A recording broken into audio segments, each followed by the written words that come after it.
శ్రీకాకుళం జిల్లాలో ఒంటరి మహిళపై టీడీపీ నేతలు దౌర్జన్యానికి దిగారు.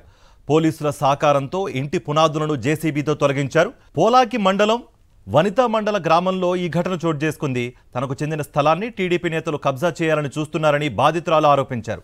టీడీపీ ఎమ్మెల్యే బొగ్గు రమణమూర్తి అనుచరులు ఇబ్బందులు గురిచేస్తున్నారని ఆవేదన వ్యక్తం చేశారు.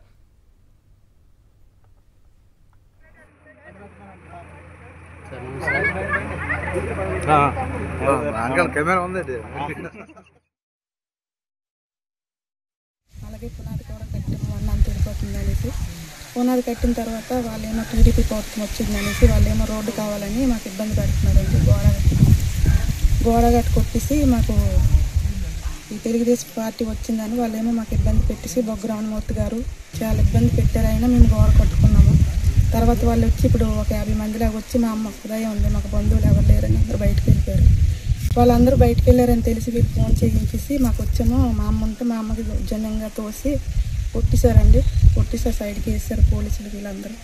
మా అమ్మ ఒక్కదా ఏం చేయగలరండి. మేము ఆడపిల్లలు, మాకు పెళ్ళిళ్ళు అయ్యి వాళ్ళు అక్కడికి వెళ్ళిపోయారు. నేను వచ్చేసరికి మా అమ్మ ఏడుస్తుందండి. మా నాన్న కూడా చనిపోయారు. మాకు చాలా ఇబ్బంది పెట్టేస్తానండి తెలుగుదేశం పార్టీ మాకు బాధ పెట్టేస్తాను. ఇప్పటి వరకు బయటకు కూడా ఎక్కడికి వెళ్ళలేదు. నాన్నలు పెంచారు రేపే తెలుగుదేశం పార్టీ వచ్చి బొగ్గు రమణమూర్తి గారు మాకు చాలా అప్పటికే అతని దగ్గరికి వెళ్ళాము. వెళ్ళినా సరే మీకు న్యాయం చేస్తామని చెప్పేసి ఇప్పుడు వచ్చి గోడ కొట్టించారండి.